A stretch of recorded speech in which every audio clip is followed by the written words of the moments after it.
Having said that, Heidi, welcome. Are you nervous? We won't go there. Let's change the subject. I think that's wow, right off the bat, Heidi's like, no, we don't want to talk about pineapple. We're changing that subject. Pineapple. Oh, there you go. Pineapple. Nothing to worry about. Just a lot of people staring at you, and this is going to be posted on YouTube, and completely nothing to worry about. It's not going to So help. you're all right. Okay, let's see. Okay, so just a little bit of maintenance for those who are new. Welcome. For those who've been here before, welcome back. And if you have not done so already, we would love to have you like us on Facebook and subscribe to our YouTube channel. That way you can kind of help us grow the show and keep things kind of moving forward that way. So we love having your support, love having everybody here on board. Again, just people are trickling in. It always happens once we go live on Facebook. We get kind of that Mormon Standard Time where everybody sort of starts flowing in. Yep. Again, just one last time, please keep your microphones and your cameras off just until a point in the show where we ask you to turn it on. We ask for people to raise hands, and we'll get people kind of going then at that time. So, Heidi, welcome to the hot seat. Thank you. Yes. Excited. So for those who aren't aware, Heidi's super nervous, but we will go gentle on her tonight. So it'll be super easy, super calm, just kind of a laid back conversation, just getting to know Heidi a little bit. So how are you doing, Heidi? I'm good. I'm really good. Awesome. I'll be glad in about 2 hours when this is over. No, you know what? You'll be glad once.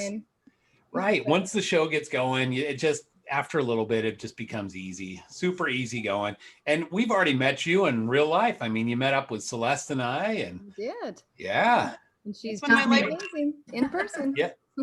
Ever since we met in person, my life is like skyrocketed. Oh, wow. We have that effect on people. Yeah. Just kidding. Hopefully it skyrocketed in a good direction, In a though, good right? way. It is. I told Josh I need a social life manager now, and he has been nominated to do that. Oh, nice. Nice. I got to get me one of those. That's funny. He's the one that started this whole thing. That's awesome. Well, so Heidi, I know you live close. I mean, you're here in Oregon. I live in the Portland area, actually right across the bridge in Washington. But I mean, as the crow flies for me, downtown Portland is like 10 miles or something. So yes. You are down in Salem, not far from here. Yeah, I'm actually in Kaiser, so kind of a suburb of Salem. Okay. So. Yep. Just Home north of Salem a bit. Yeah. Where the one and only In-N-Out Burgers for this whole area is located. It has a ridiculously long line for no reason because their stuff is completely overrated. I never understand it. I don't eat it, so. Amen. Yeah. Burgerville is so much better. See, yeah, for those who don't know, Burgerville is kind of like a local Pacific Northwestern kind of chain. And to me, their food is okay, but holy cow, you have to take out like a HELOC to afford to eat there. It's freaking ridiculous. And I'm like, okay, this is a hamburger. It better have like some gold dust in it or something like that, because I don't get why they're charging me like this. So yeah, it's expensive. Yeah. I feel guilty every time I ate there. Like I could have just fed a small army. Like I should have donated half of that money to like, the homeless or something, but instead I got the value meal. And, well, there's a lot of homeless in your guys' area that could have benefited from that money. So yeah. Well, Portland's worse than Salem is, so. Yeah. There's kind of a new little segment that they've been doing on the news. Like, gosh, what is it? I think I sent the first part of it to you, Celeste. Like, is Portland done or something like that? Or is Portland over? Kind of just like, it's just going down and down and down. Anyways, we don't need to talk about Portland. We're here to talk about you, Heidi. So how are you? I'm good. I'm really good. Now, here's the funny thing. Like, I know you kind of, but I don't know like all about you. So this is a good chance to get to know you way more than I already do, and to find out, all of the good things that everybody's curious to know about Heidi. What makes you tick? All of that good stuff. So let's start by asking, are you born and raised here in Oregon? No, I was implanted here. Okay. So I'm born and raised in Las Vegas. Okay. So, and then my dad was in dental school. So we did live in Beaverton for about 4 years when I was just a baby until I Okay. was, they lived there from 72 to 76. He was at OHSU dental school. And so then we moved to Bullhead City, Arizona for a couple of years while he did an internship. And then we settled in Vegas in 78. So I was in Vegas until 1991. So. Okay.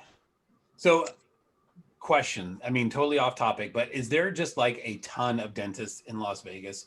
Because for some reason, everybody that I know that's a dentist, like people I serve with on my mission, things like that, they all like congregate to Vegas.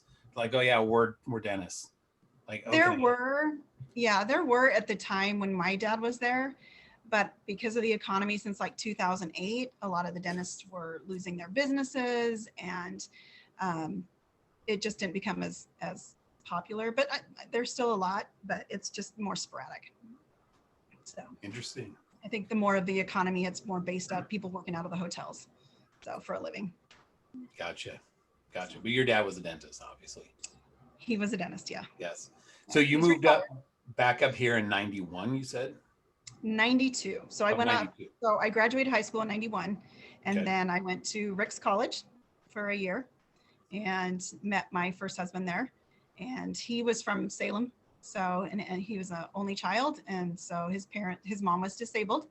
And so we knew we had to stay and settle in Salem. Okay. Great. So you've been in Salem's for, what is that now? Like the last 20 years, 30 years? We sort of off and on. We did just with job transfers and stuff like that. With my first husband, we did move back to Vegas for about 3 years. And then he didn't like the job and went to a different company, and they moved him back up to Oregon. So then, went through that divorce, and there was a year that I moved back to Vegas and met my second husband. And then after a year down there, we moved back up here because the kids were up here. So. Okay. So kids with your first husband, or? Correct. All kids Okay. are with my first husband.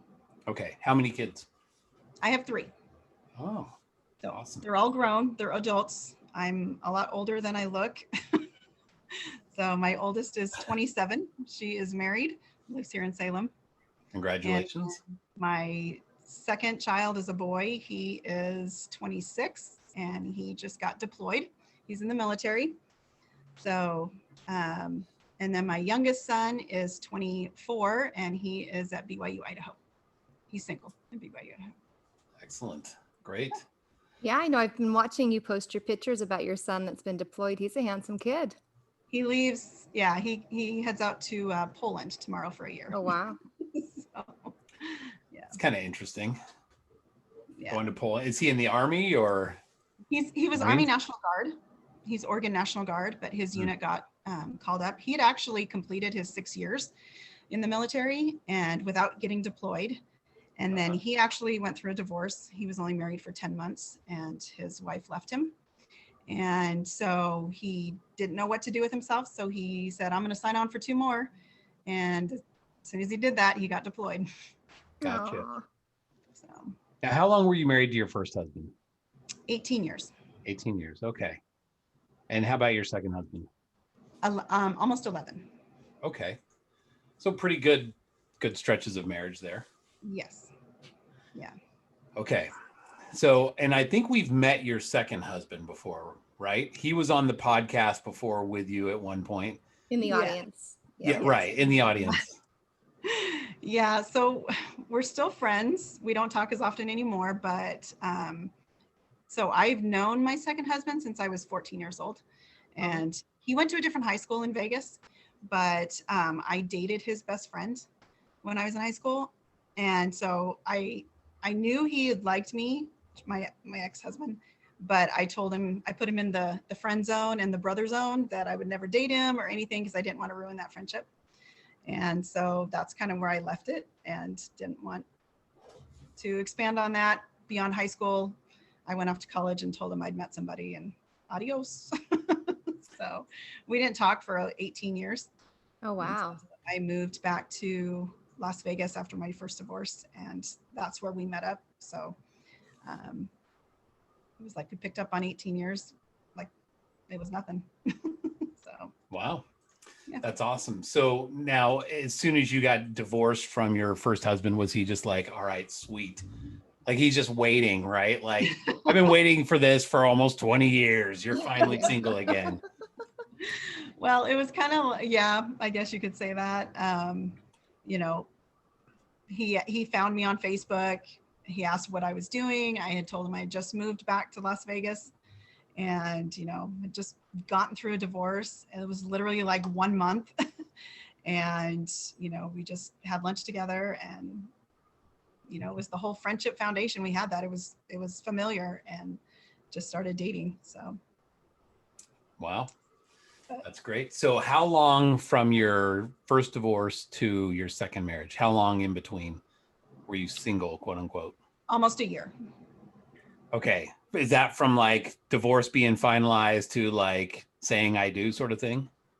Yes. Well, okay. It's So pretty quick. so is my first husband. Yeah, he was the same way. He So got remarried pretty quick, huh? He did. He met a girl on the LDS singles and over in Idaho, and they got married 3 months after I got married to my second husband. So. Huh. Yeah. So they're still married. Wow. So was it one of those things where you were kind of like, all right, by the time the divorce hit, we were like done. So it was like a formality at that point. So like, for example, some people like go through like a 3-year divorce or something like that. And it's like, we were checked out a long time ago. We'd already kind of moved on. And then like, by the time everything was signed, sealed, and delivered, then, you know, we were ready to move on and just start our life with somebody else. Yeah, it was with the first one, it was a lot of controlling. My first husband was an only child. He didn't know what it took to raise 3 kids. He didn't know cost-wise what it would do, stress-wise. You know, his mom did everything for him, and he was perfect. And so when it came time to raising these kids, it was a lot of anger. You know, my first husband was physically abused by multiple dads that his mom had had. They were not members of the church at the time. It wasn't until he was 14 that his mom met an inactive LDS guy who reintroduced himself into the church and then brought in my first husband and his mom into the church. So, but he'd already been through all of that abuse. He saw his mom beat up, you know, so he was exposed to that. And then that carried into my first marriage. So like when my daughter was 3, he didn't have the patience for screaming kids. I watched him throw the kids into furniture. Eventually it was turned on me, and the physical abuse started, and emotional abuse. And then after, it was in the 18th year that it took a toll on my health. So I was pretty much going to hemorrhage to death if something didn't happen. And so I had to have surgery, and just to save my life. And the kids were old enough to say, Mom, you're done. You have to get rid of Dad. And so it was a huge eye opener, because I was still going to stick it out, you know, for their sake. But my body was saying no. Wow. And then at the last minute, when we knew that we were getting divorced, he twisted it to basically saying, you cannot have any custody of these kids. How long did your divorce take? We did it ourselves. So in Oregon, there's no waiting periods. Nice. Yeah. So we filed in July, and then it was finalized July 31st of 2009. So as long as you sign the waiver, both of you, right? Yeah, we had the papers drawn. We did the papers ourselves and everything. But at the last minute, before we both signed them, is when he told me that I will only give you this divorce if I get full custody of these kids, because he wanted all the tax credits. It was all about the money. So So what he did you wanted do? it all. Did you just comply? Or I had no choice. I had no choice You what had to no do choice? because I could not survive on my own. Huh? Oh, you're clarifying. I was just saying, oh, you had no choice. So I was just looking for Yeah. clarification, but you were. Yeah, I could not survive on my own at the time. And, afford my own place and everything else. And so that's when I moved to Las Vegas to live with my sister. And so I had to say goodbye to my kids. And I pulled out of the driveway with them standing in the driveway crying, knowing I was moving. So How old were they at the time?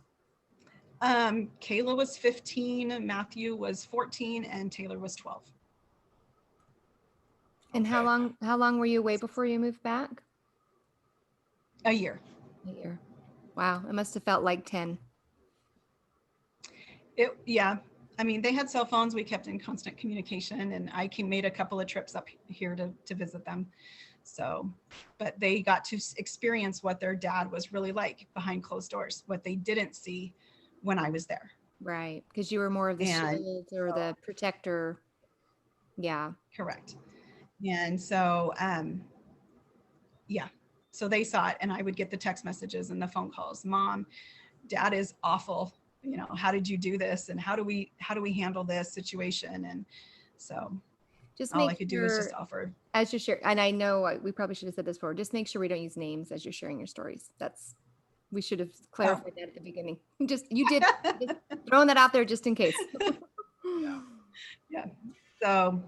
So when you drove away at that moment, I mean, were you driving away with the knowledge like, okay, my kids are going to be abused by this person? I didn't think about that, at the time. It was just knowing how awful I felt as a mom that I didn't have a choice. I think there was just nothing else I could do. It was either stay and potentially lose my life, or take care of myself so that I can continue to be there for my kids. So, yeah, in whatever situation it was. So, wow, You have that's a tough to one. fight. Did you have to fight for custody to get them back, or was it pretty easy to no. get them back, or how did that work? So it was open visitation. He'd left it at that. There was no child support. There was no alimony or anything like that. I could see them whenever I wanted. I would just have to make the trip. And then they came, we had the kids flown down to Vegas for a vacation to be with me and stuff. So it was just kind of open. But when I moved back, it was, they're not allowed to live with you or anything till they are 18. So the day my daughter turned 18, she is like, sayonara, I'm out. I'm going with mom. Yeah. So the boys were more on the side of their dad. They wanted to hang with dad. So, but my daughter, she was like, no, I'm with mom. So it's still kind of like that. My youngest son is the only one that still lives at home, and he lives with dad when he's home. Was there ever any like domestic violence charges filed or anything like that during any of this? No. Okay. No. Okay. So how are they now with their dad? He's a different person now, just because he's married somebody that kind of wears the pants in the family, and he's kind of like a puppet now. But they're amicable with their dad. It took a while for my daughter to finally just be able to get along with him. The boys, my youngest son is like the peacemaker. He gets along with everybody. Everybody loves him. And so he just kind of goes with the flow. My other son, he's more just independent, and he just only tolerates him when he has to be there type thing. So, Yeah. But And does he live there in Salem also? he does. Yeah. Okay. So Is he still active? he is. Yes. Okay. Yes. Interesting. How does he and your second ex get along? Well, they just moved into the same ward together. So, Oh my gosh, stop. Oh, yeah, I said, Dang. bye. I'm moving across the bridge to another state in another city. Oh my Yeah. gosh. So yeah, so my ex-husband, Knowingly, your current ex knowingly moved into your prior ex's ward? yeah.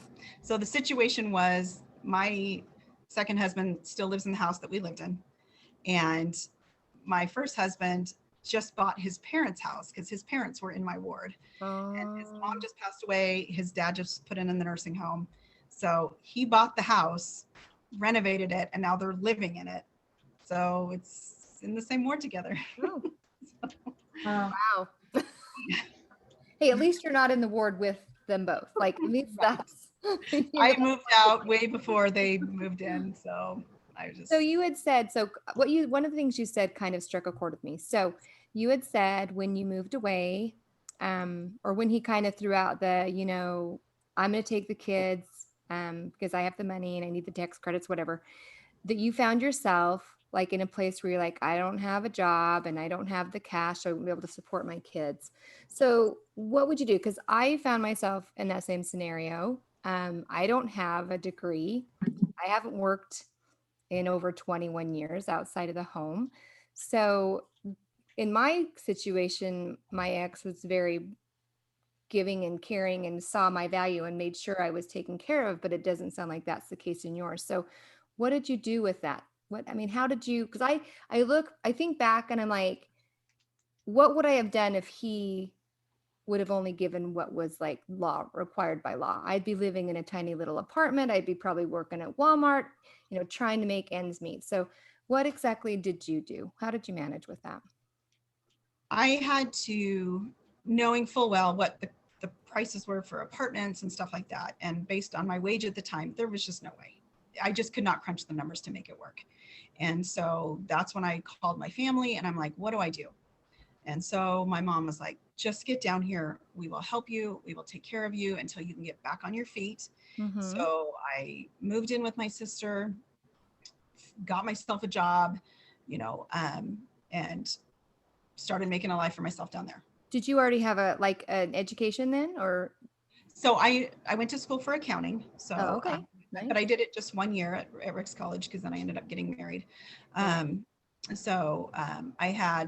I grew up with my dad being a dentist. I was able to work his office in the insurance and stuff, in the claims and stuff like that. So I kind of had knowledge of that. And then it just kind of trickled into my jobs here in Oregon. I've done several. I mean, first it started with the DMV and then I worked for the banks. And then I was like, I want back into the medical dental field. Mm-hmm. And so I worked for a dentist. And then I said, I kind of want to go medical. And so I I've been in medical ever since like 2002. So you've been able to like find these jobs without having like a bachelor's degree or whatever, right? So that's great. Correct. What a blessing.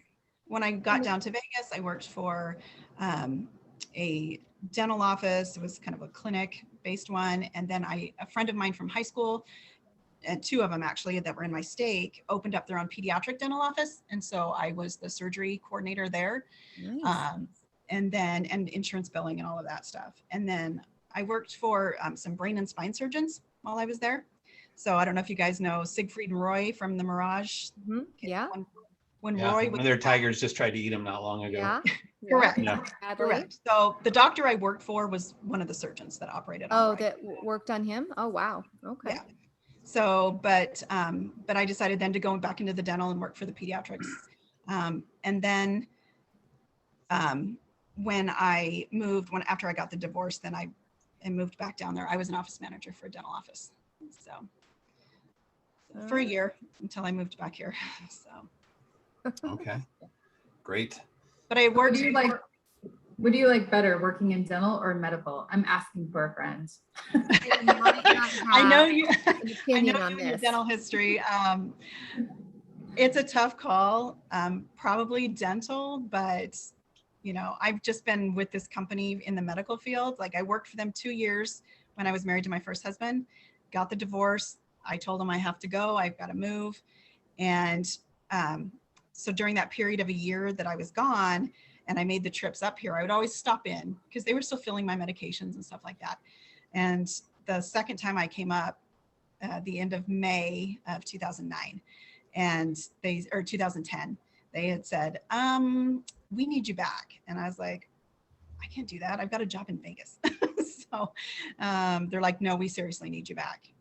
So I said, well, either like your desk is ready for you. And I was like, I got to talk this over with my husband. I don't know.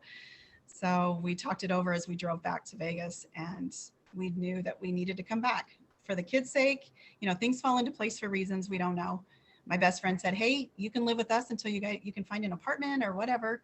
And we're like, "That's it. We're moving." So a month later, we moved back in 2010. Wow. So I took my old job back, and I've been there ever since. That's great. I've heard, I don't do the billing or the insurance or anything, but I've heard that the medical codes are so complex and different in comparison to dental. Correct. So like when we from most people aren't even going to know what we're talking about, but when we switched, Okay, I do. when we switched from ICD-9 to ICD-10, you know, Okay, I don't know what you're talking about. Yeah. you have to have so many It's like digits. you lost me. Yeah. So like if you break an arm, now they want to know where on your arm is it broken, between the wrist and the elbow, and if so, what side of the arm. So you have to have so many digits in each diagnosis code. So it's insane. Yeah. I don't do the coding. I do all of the insurance payments that come in, and aging and collections, and Yeah. they have to be. So I bet going from medical to dental, you're just like, this is a breeze. Dental was a lot Really easier. Yeah. Dental was much easier, you know. Yeah. Even for me, just of the teeth that you know. yeah.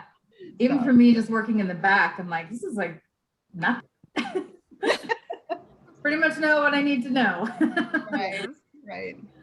Right. So. All right. Okay. So, oh, go ahead. No, go ahead. Go ahead. No, I was just gonna. Were you going off in the same subject? Because I was gonna change the subject. So we're Go good. back. All right. Go ahead. So Heidi, so tell us, you're single now. You're Yes. a beautiful woman. I think you're amazing. So Thank you. tell us, are you dating someone? Are you interested in someone? Who you looking for? What's your type? You know, all those questions. Because we have got a full house here, and I'm sure there's many men here to learn about you. Lots of guys liking bacon tonight. That's right. No right. guy can pass it bacon, I don't think. That's right. Yeah. So I am single. I have not even been on a date since I've been divorced. I've never been asked. I've had lots of people that I've talked to. I have traveled to see people just as friends. You know, nothing serious. I am talking to multiple people right now. So there is one guy, I'm not going to mention names, but there is one guy that is coming this weekend to meet face to face. So Oh, very cool. Nice. From out of state? I mean, are we local? Are we out of state coming on? from Utah. Wow. He's Go probably Now, Bucks. are you going to take him to see the sites? Like, you know, we've got this homeless camp over here in Portland, and this one here in Salem. And look at this trash heap over here, probably mixed with human feces, because this is where they were staying last week. I mean, Portland's got so much to offer these days. It's hard to decide where to take people. So we're going to try and avoid that. You know, I'm taking him to the temple. Oh, yeah. Okay. The temple is south enough that you don't really get into that. Well, from Salem, I guess. Wait till you get to Salem. But no, I'm, you know, taking him to the temple. We're going to walk the grounds because he hasn't seen the Portland Temple before. And, Good. you know. Hey, someone's suggesting the Tillamook Cheese Factory. Yes. So we were going to go to the beach on Saturday, and I'll probably take him up and down the coast and show him the sights. And so. You're fairly close to the coast, correct? You're like a couple hours, maybe? An hour. An hour? Oh, nice. Depending on where. So Lincoln City, that's my closest point. But then you can go to Tillamook, Pacific City, you know, Newport, all within a day. So, Nice. Yeah. Nice. Okay. So how long have you been talking to this person? Tell us a little bit about, you don't have to tell us who it is, but how did you meet? Come on, some details. A week and a half. Week and a half. Oh, Okay. what? You got him on a plane to come visit you after a week and a half? Heidi. This guy really loves other bacon. ladies. What? He loves bacon. What can you say? He told me he was going to be on here, but I don't know because I don't even want to click on the participants to see if he's there. Did you? That's okay. If you are on here, good move. Week and a half. Good job. But like I said, it's just a mutual get together is all we're calling it. It's not a date. It's just. It's just a get together. It's a fact finding mission, right? Yeah. That's fine. There's still plenty of other guys, you know, that want to meet me and stuff like that. So. Uh-oh. You hear that, buddy? Yeah. Sorry, guys. Like, if this Out one there. didn't work out, no big deal. Like, just Heidi's get in got line. game. Most people know I love to travel, and so Did you Right. find that weird? Okay, because it sounds like you've been married a lot of your adult life here. Mhm. So when I came into the singles scene, of course, I was married over almost 25. So back when I was dating, there was no cell phones or internet or anything like that.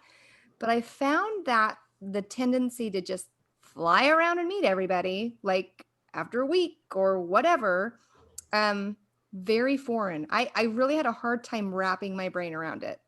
And I had people all the time asking, can I come visit you? Can I come visit you? And I was just like, dude, this is too weird. Like, I'm like, no, you may not. Because I had a really hard time with it. So what is your take on it? Does it not feel kind of like, what is this all about? Like, it seems so foreign to me. yeah. So mine is, I have to feel like there's potential there. I'm not just going to travel to random, like strangers Right. I've never talked to or started a conversation with or anything like that.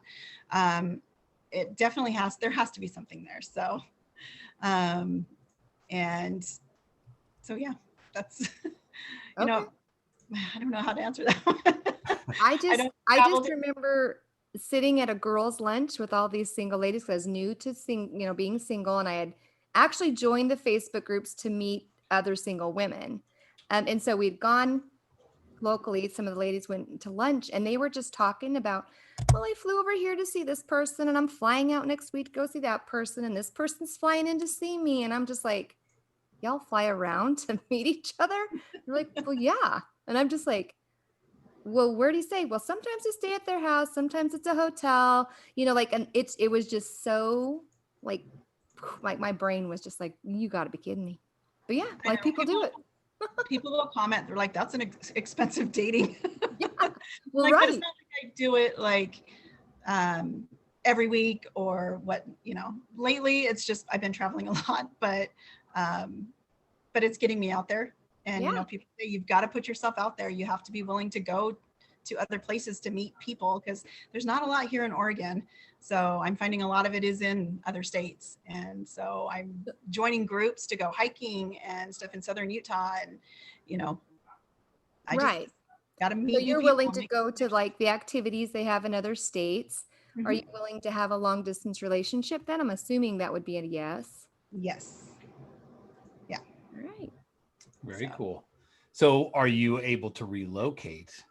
Yes. Should, in like 2 weeks, they decide that this is the right one and everything comes together. If they had like a You know. revelation and you're the one for them after 2 weeks. Right. Not going to right. be 2 weeks. I told myself a year, and kind of like what we had talked about on previous podcasts, give yourself the 4 seasons, take a road trip with somebody, so, but if the connection is there and, we're praying about it and things like that, and we get answers, I necessarily won't be 4 seasons.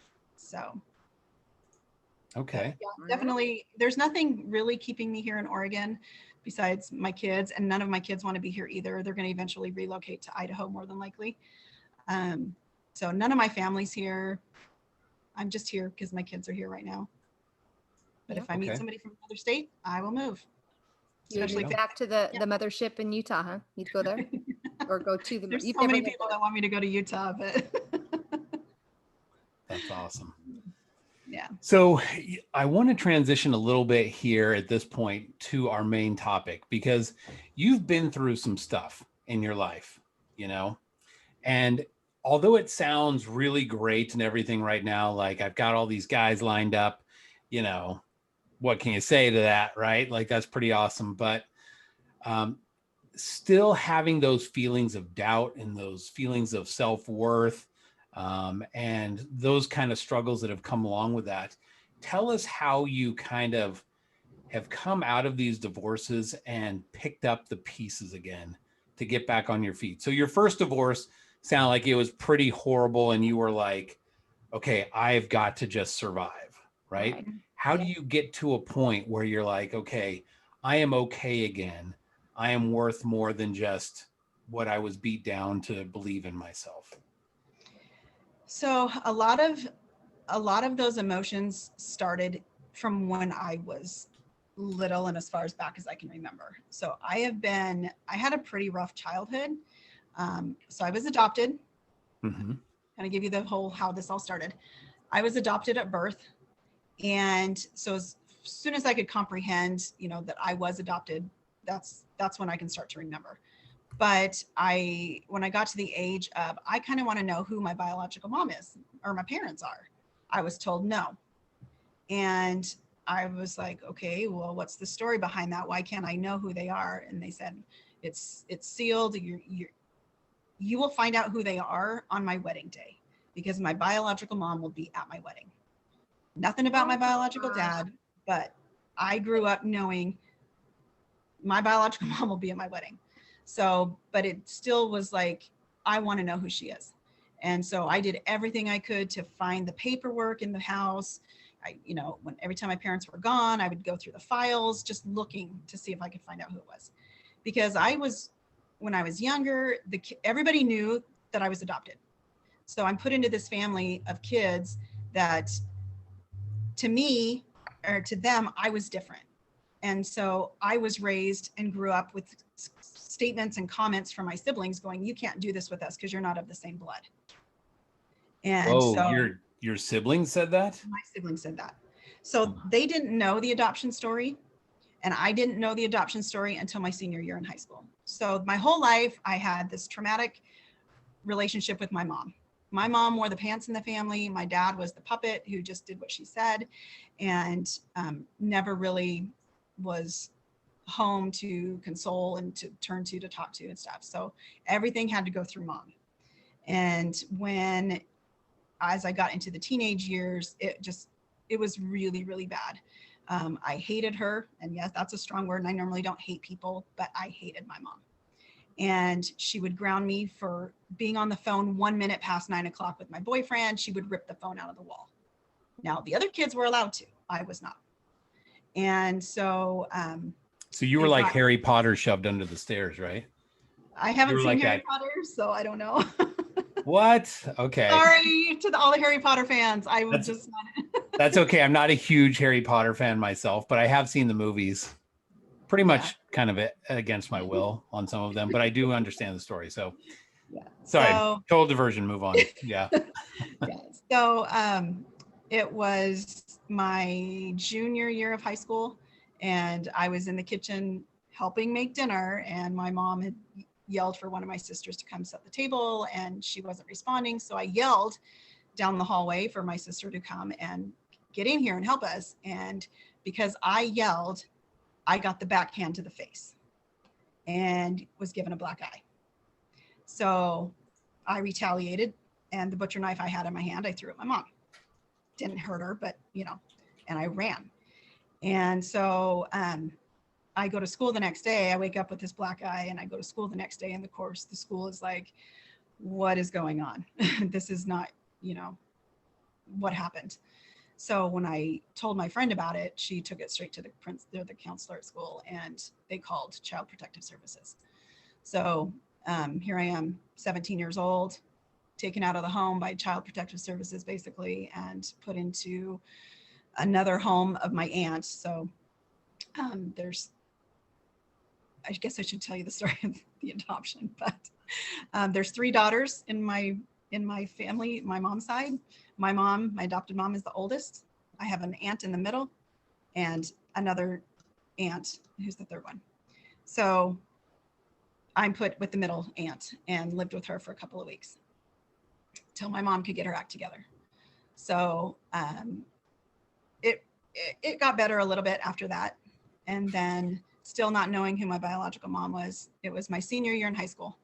And it was almost before graduation, but I had a dream one night of who my biological mom was, and kind of just thought about it the whole next day. And that afternoon, when I walked in the door from school, my mom had said, have a seat, we need to talk. I had asked her, what am I grounded for now? I went to school, I didn't ditch.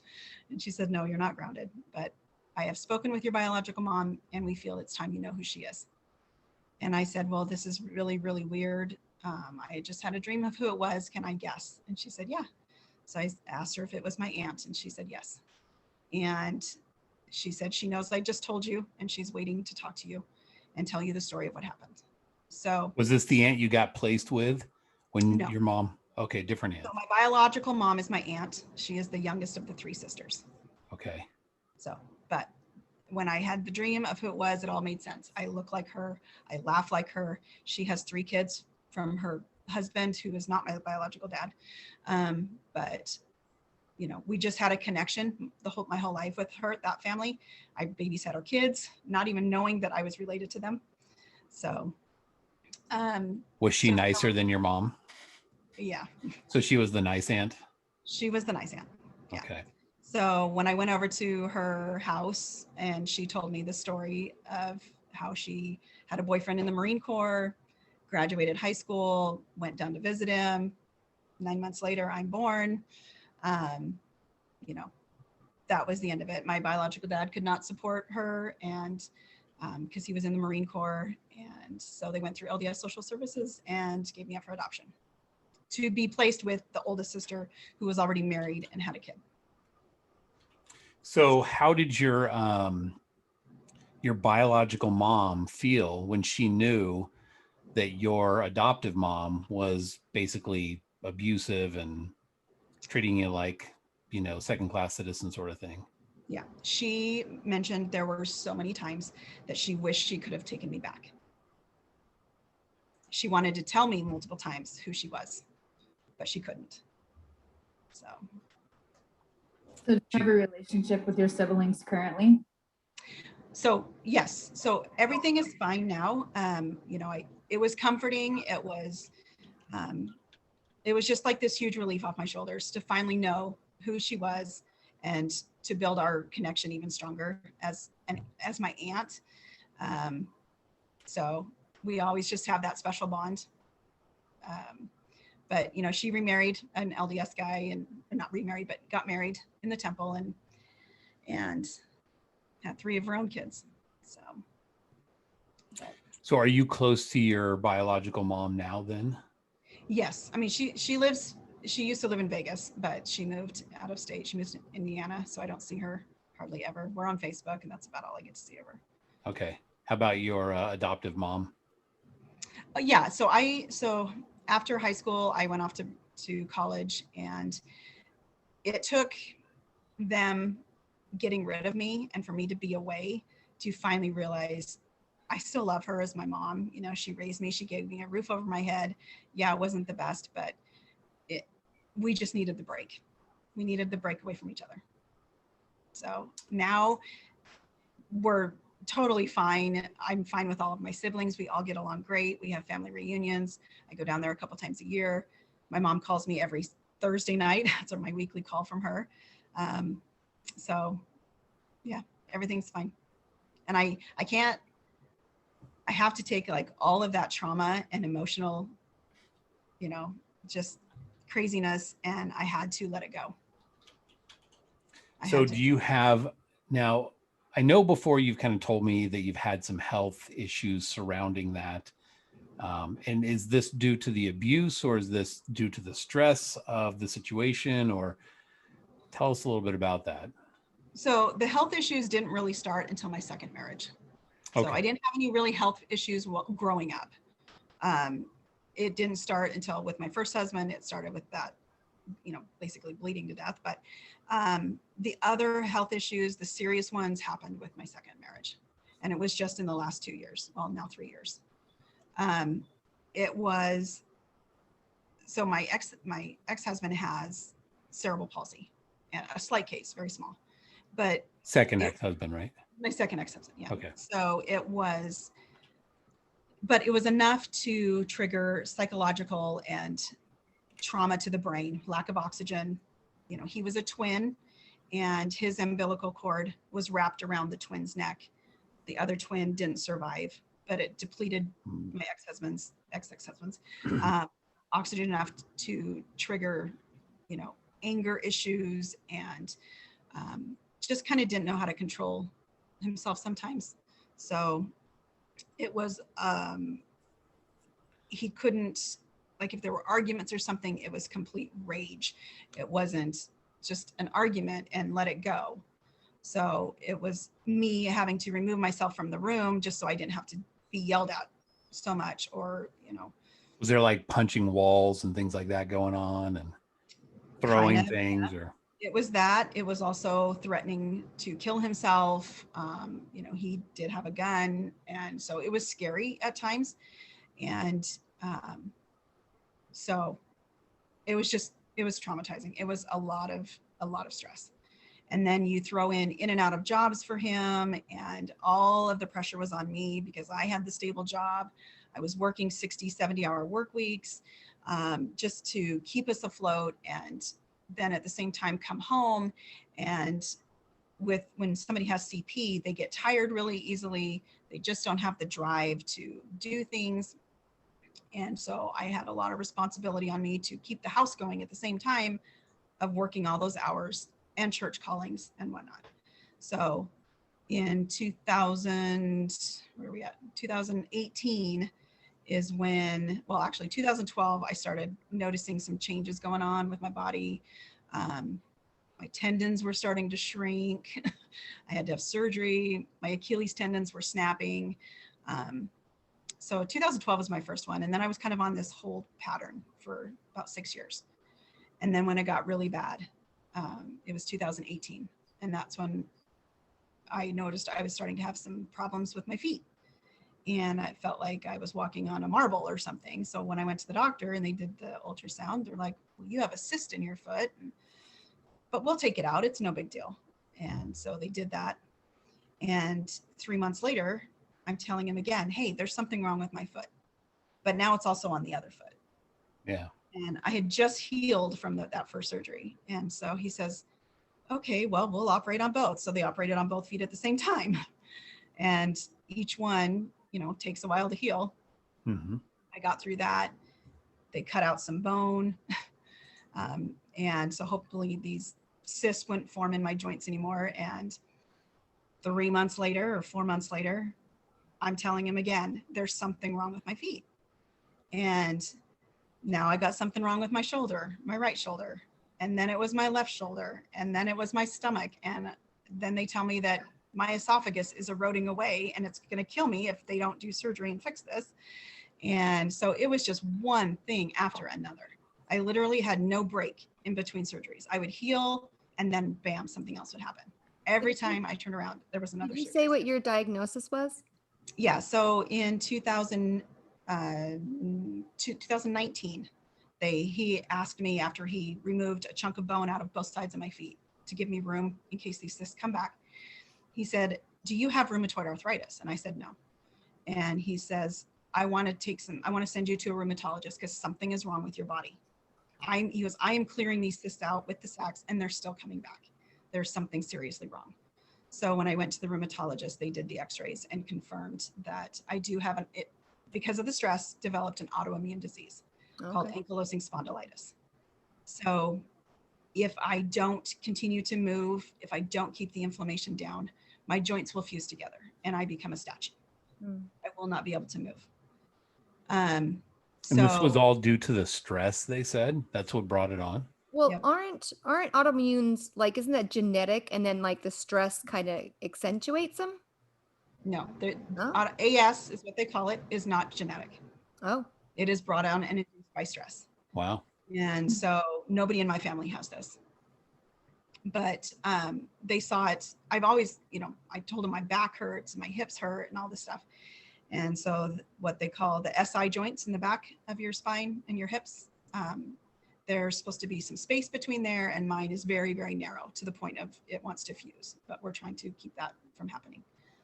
So they put me on medications and tried different things to keep me out of pain and stuff like that, but it didn't work. And so now I'm on injections that are very, very expensive, $8,000 a month. Oh gosh. You might know. Is that your cost? No, that my insurance pays for that. Thank goodness. I pay $5. So, Oh, wow. but $8,000 a month just for 2 injections is insane. So, is that like fraction plasma or something like that? What kind of shots are you getting? Humira. Have you heard of the drug Humira? No, I have not. Okay. So it's a very, very strong anti-inflammatory, and it preserves your joints. So I take that on top of Celebrex and hydroxychloroquine. Between those three, I keep moving. Wow. So, is this something that you're going to be on for life then, or is this like kind of a regimen that they're hoping to kind of wean you back off of? There is no cure for AS. And so more than likely I will have to be on this the rest of my life, but I'm doing my best. I mean, if you just saw me walking down the street, you would have no idea I'm even sick.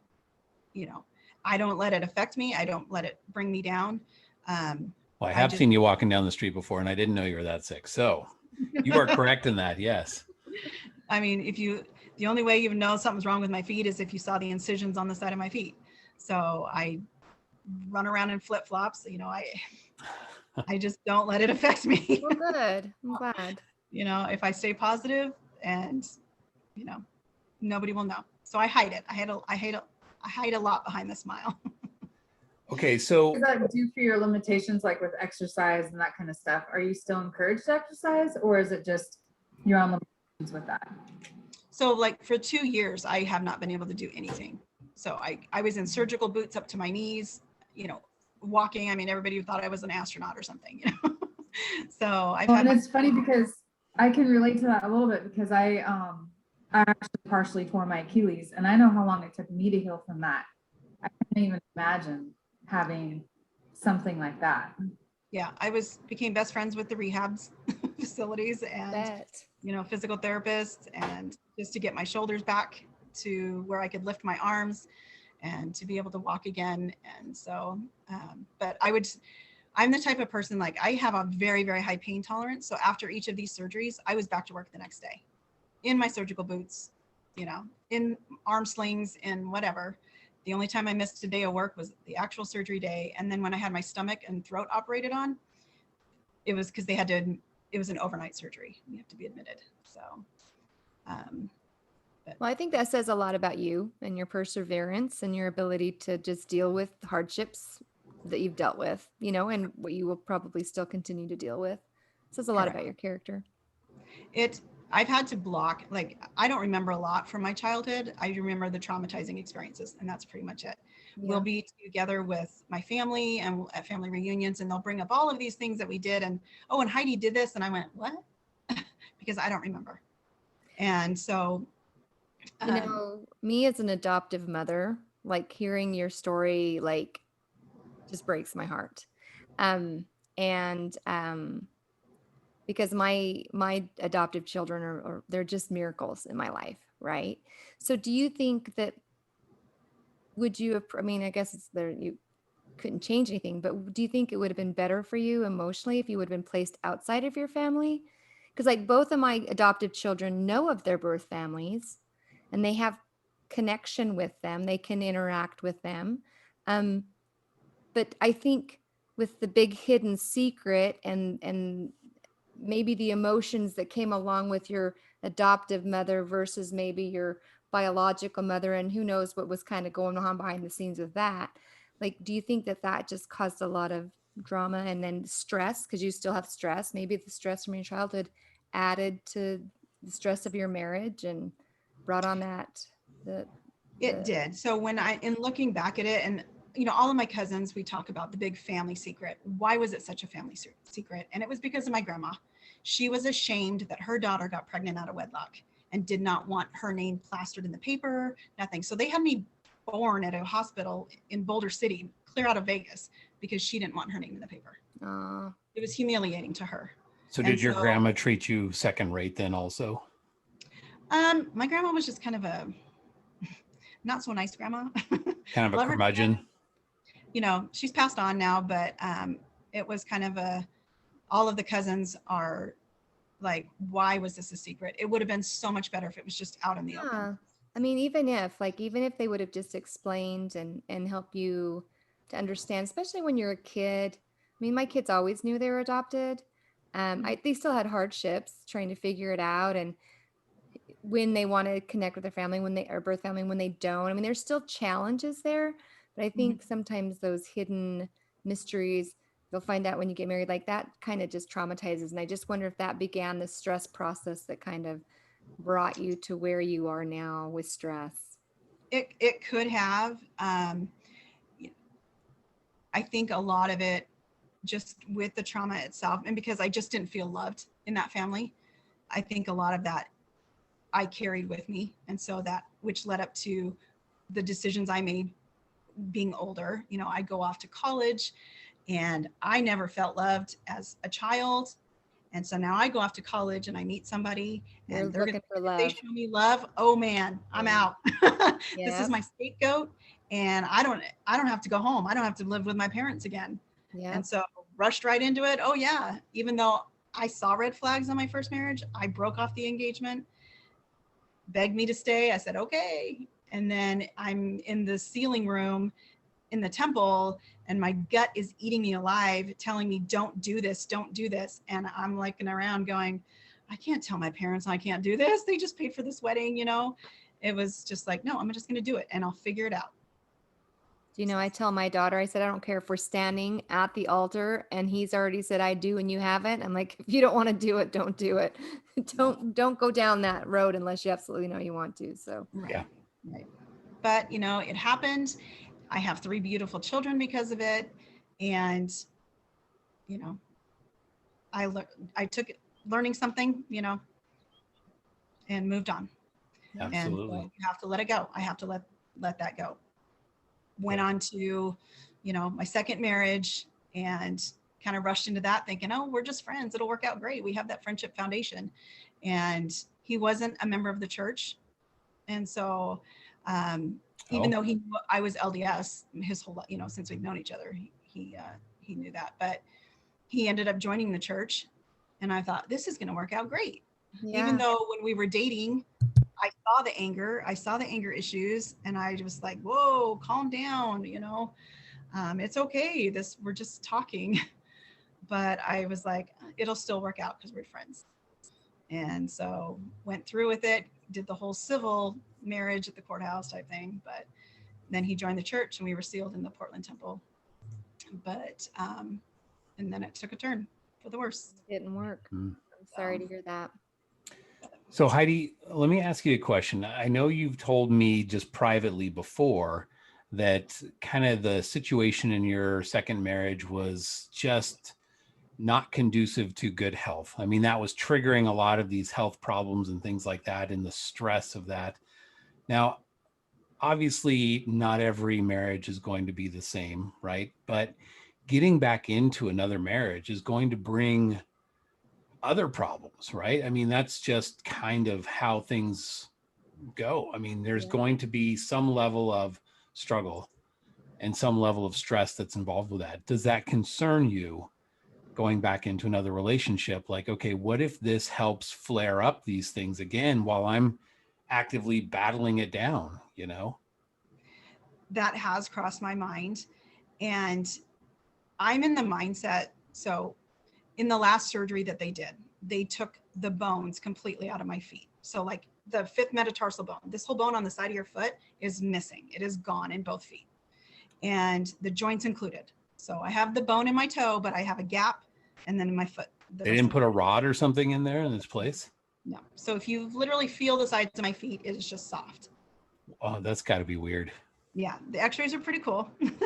A couple people have seen the x-rays, but you know, when they told me that this is the last surgery that they can do on my feet, after this, if I have any more problems, the only thing they can do is amputation.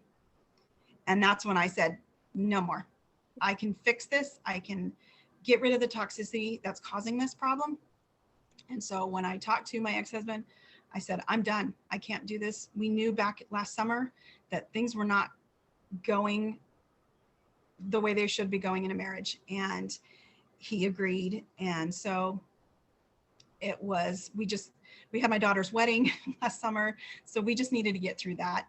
And then it would just kind of just started separating things. I kind of moved into another bedroom in the house and we just kind of lived our own lives. And then it was still toxic because we were still in the same household. And that's when I kind of just took it upon myself to find another place because I knew he wasn't going to move. And so I did and moved out. And I have not been to the doctor, the foot doctor anyway, since then. So just, Oh, go ahead.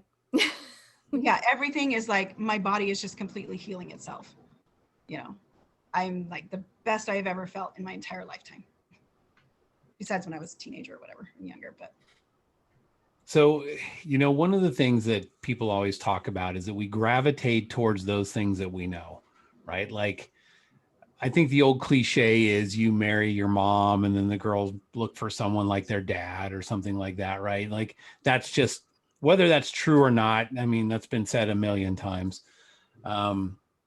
It sounds like in your prior marriages, you've sort of gravitated towards those situations that, for lack of a better term, were very similar abusively, like what you had growing up. Mm-hmm. So do you feel like moving on to another relationship would be maybe more of the same? Or maybe jumping in quickly, you're kind of looking at something like, okay, I've got a pattern in my life here. What if I jump into that pattern again? Thinking, I mean, we always go into a marriage thinking like, oh, roses and gumdrops, right? Everything's going to be perfect. There's no problems here. This person is amazing until the honeymoon's over and you're like, oh, well, wait, they're just human too. So, Correct. I mean, if you're talking potential amputation, that could be on the table if you jump into something too quick and you just marry that same person again. Does that make sense? It does make sense. And so I'm in the mindset of we're doing the whole screening thing here. Like I am not rushing into anything because I want to make sure whatever behaviors, whatever issues they may have, that we could work it out before we even commit to anything. Only because I just won't be able to handle that. I don't want my body to relapse. I don't want to go through what I've been through the last 2 years. So here's a question for you though, because have you ever thought about getting something like cognitive behavioral therapy or something to where you're able to manage your own stress levels by managing your thoughts? Because I think if maybe you're able to, and I don't know if you did or not, but if you're able to kind of take in the stress that's coming at you and process it differently and not have it affect you so negatively, it might actually benefit like that type of thing. Because cognitive behavioral therapy is really, really good for limiting stress and anxiety and depression, because a lot of that is because your thoughts take you to the past, or your thoughts take you to the future. Your thoughts stress you out because you're thinking. And so if you're able to kind of reroute the way you think or the way you process information coming in, it might, I don't know, it might benefit you. I don't know. That just might be. I've never even heard of that really. Oh, it's amazing. It's amazing for real. Does Christina do that? I don't know. Christina, do you? She'll answer in the chat. Yeah. But so, I never thought about that. So I've never been through any type of counseling, therapy, nothing with either of my divorces. And it Really? would be a benefit. It'd be a huge benefit, because then you can go into, because any new marriage is going to bring stress, and that's just kind of how it is. So if you come in and you've already got your plan on how you want to find your spouse, but again, they're going to be imperfect. So if you're able to bring a better you, being able to process the stress into the marriage, then maybe you wouldn't have to worry about, is there going to be a relapse? Is it going to come back up? And I can process the stress in a healthier manner, and we can move forward and not have to worry about my feet being amputated. I don't know. It seems like it might be something that would be benefit. Definitely. I mean, it's definitely worth looking into. And I just have never gone through that. So it's awesome. It's amazing. But I've just learned to just basically block things out is what I do. And I think that's the way my body just trying to cope with everything I've been through. Yeah. You know.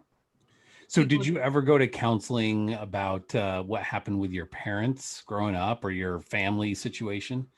You've never been to any counseling? Not in my entire lifetime. Wow. Are you scared of it?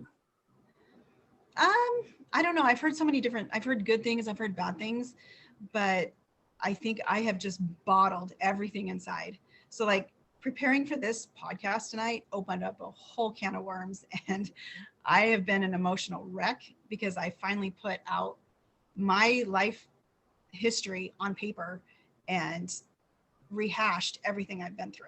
But that's all therapy is like going to the Right. past, digging it up. And it's not ever comfortable to dig it up. But It's once not. you dig it up and sort through it, guess what? It doesn't bother you as much anymore. And you're able to deal with it. So the more you Right. dig up, the better you feel. So like, even like you just said, you got all your lists created. It was hard, but yet I bet you can see a benefit from doing the list. It is. It has Yeah. been tremendous help. That's just So what therapy is. You just did it for yourself Yeah. though. But that's what they do. And you feel like Celeste said, you feel so much better and so much lighter, but you also feel like you have the ability to tackle the problems that you would think were so big, and now they're just so small to you. Yep. Because now you have the ability to emotionally deal with those things that come up. right. Well, sometimes too, it's nice to have somebody who's trained in the profession to just take a look at it and say, well, have you ever considered this or looked at it from this angle? And then you're like, oh, well, no, but that does make a lot of sense, you know? So sometimes it's just a matter of, you know, putting yourself out there and saying, it would be nice to have some professional help. There's absolutely no shame in it. Right. If I could, I would definitely recommend therapy to everybody because I think it can help everybody. I know shortly after my divorce, my daughter was 2.5 and my son was almost 6. And the first thing I did was I threw all 3 of us into therapy. And it is very, very beneficial. Yep. I know my first And husband. and even now, my son, he's 21 and my daughter is 18. My daughter started going again a couple years ago. Last summer, she kind of heightened it a little bit. And then my son still goes occasionally. And the cool thing is that they're not afraid to be like, hey, mom, I think I just need, a couple more sessions, or Mike, let's go. Let's do this. And that's the cool thing. I think to myself that if I had gone to therapy or a counselor or whatever, I was probably just more scared of them digging into my past and just, of it all have to come back out again, and I don't want to face that. Well, I know for like my situation, they just took a chunk at a time. They don't overwhelm you. They just do chunk at a time and they just chip it away like little bricks, and each time you may discover something else and you may be surprised. You may not really discover a whole lot, but there to help you get through and push past the up and coming, that's the cool part. Because I know for me as a person, I'm able to handle things so differently now versus 15 years ago. Yep. Yeah. Because you get rid of the triggers for the most part, or be able to handle your triggers better. And again, you're able to learn how to, when things come in, how to manage them. And so, yeah. Anyway, we're big fans of therapy on this show, as you can tell. So, but I was going to say, I know you said a little bit back, you were saying that you didn't feel loved as a child. Correct. And that kind of went with you to college and you were searching for love that way. So here you are post 2 divorces, looking for a new spouse, hopefully one that will stick and be a wonderful addition in your life. Our topic tonight is how did you go from a place of feeling unworthy of love to now feeling like, hey, I have self-worth and I now deserve to have this type of love I'm looking for in my life. How did you manage to get, because it sounds like you had really a lot of trauma and a lot of hardship. So how did you get there? I had to learn to forget about it and just let it go. There's been a lot of talks I've read, and LDS.org is my new best friend. And cool. I just had to, I can't dwell on the past. I can't change it. It is what it is. I learned from it and I have to just let it go, because just making myself somebody that I have never been before, where I feel happy with myself, I love myself. That is like the first step. And so now that I'm in that place, I still have a lot of things I need to overcome, you know, physical wise, the way I see myself, because I haven't been able to move for 2 years, you know, the weight tends to set on and stuff. So in trying to make myself better, it will reflect on my outward appearance. So a lot of it is, yeah, just kind of forgive and forget. Right. So you said So, you, oh, go ahead. no, go ahead. Go ahead. No, I was just going to say, so you said you went to LDS.org a lot, and probably, I'm assuming you watched videos or talks or whatever. So do you think it was embracing the fact that your worth is through the eyes of Jesus Christ, and it's not necessarily through what you've been through or what you're currently doing or your hardships and health or your added weight that you've gained from having no movement as much? Like, do you think that's what it was, is just finally realizing, you know, I am priceless because I am a daughter of God? The trauma doesn't define who we are. And God, you know, sees us as perfect. We don't see ourselves perfect, obviously, but it took me to draw closer to Heavenly Father and to really understand how much does He love me. I always thought He didn't love me. He's punishing me because I was a bad kid, or because of the choices I made in the marriages I picked, or, you know, whatever. I didn't feel worthy that He would love me. And so as a punishment, this is what happened. That's what I felt for the longest time. And now I'm realizing myself that it's not about anything that's happened in my past. He loves me regardless. And to finally understand that has changed the whole outlook on life and how you see and how you act and who you are. So do you ever have those situations where you see like a potential, like a really good connection, and then you're thinking, oh, this is probably not going to be worth the hurt that I could go through, so I'm going to go ahead and start making excuses, or I'm going to bail early? Have you ever found yourself doing that before? Well, I haven't been on any dates or any relationships, so, you know, that hasn't happened yet. But even just like, say you're like starting to talk to somebody and you automatically just think, well, this could go horribly wrong, or I'm going to get hurt. And so you just back out of it. So I haven't backed out of anything yet, but I think that my guard is up for sure, because I don't want to, like I said, I don't want to rush anything, because I'm not about to put my body through that stress again. I want it to be comfortable. And I want that guy to not care what my body looks like, or, you know, even though I'm working on it, I want them to just completely understand what I've been through, where I'm at now, and be okay with it. And I think the right person won't care physically, honestly. I think it's really about what's here. Yeah. I mean, like, I'm my own worst critic, I know, but I think we all are. We all are. We're like programmed to see all of our flaws. Yeah. Yeah. I mean, somebody could tell me, you know, oh, it's perfectly fine, but you know, you're beautiful. I hear it all the time. Your eyes, your smile, all this. But when I look in the mirror, what I see are all my scars. So. Well, I think you're beautiful. I say that all the time. Yeah, I know. So sweet. But, you know, and that's going to take something I have to grow from that. I have to not focus on that. So it's a work in progress. And I think we all have scars, you know.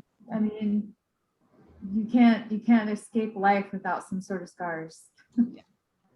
Especially when divorce is involved, you know. Yeah, mine are so much more. Mine are the physical scars that you can see on my skin, you know. Me too. I got some of those too. Saying. Yeah. I mean, it's not just my feet. I've had going through all this. It's like I've had 2 types of skin cancer, and melanoma and squamous cell, and so it's all the other little things where I've got incisions on my body, and that I got to get over. Yeah. So. Sometimes though you can cover those ones up, depending on where they're. Yeah.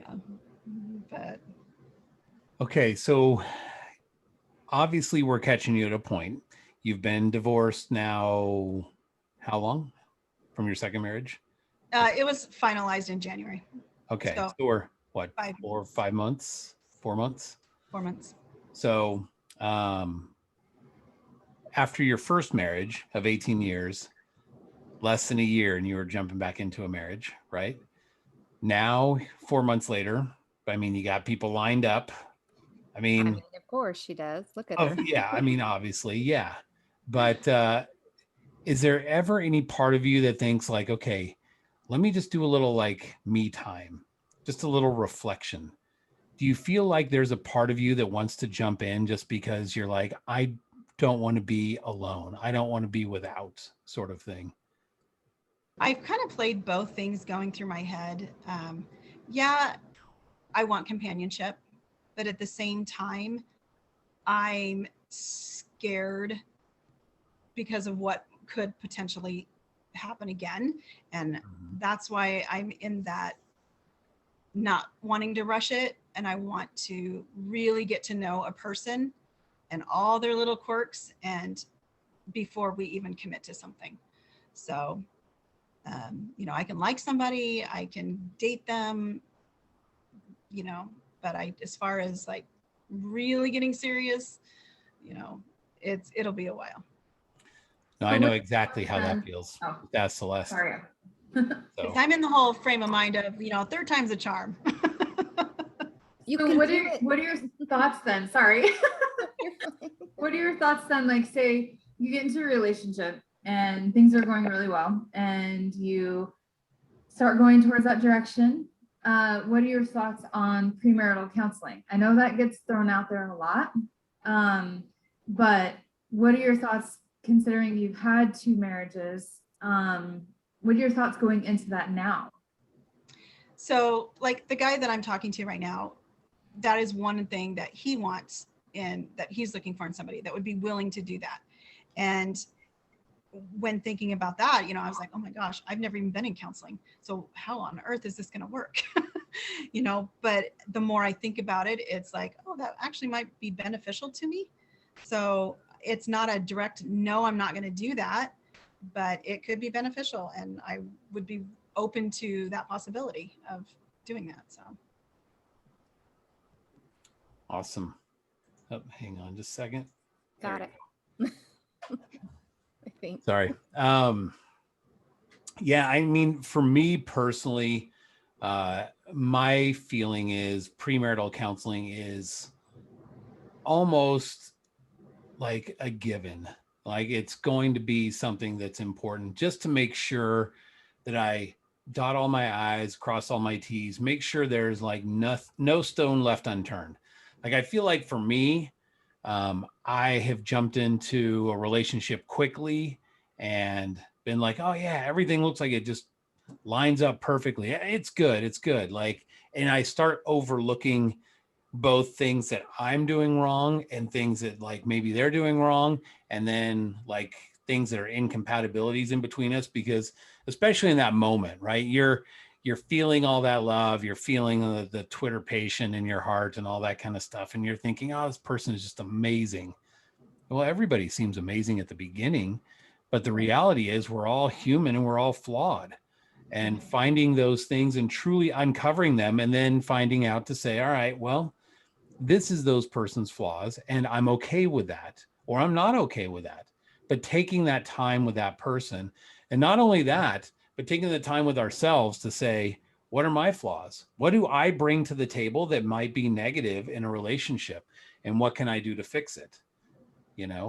Just being truly honest with where we're all at in things, I think is just critical.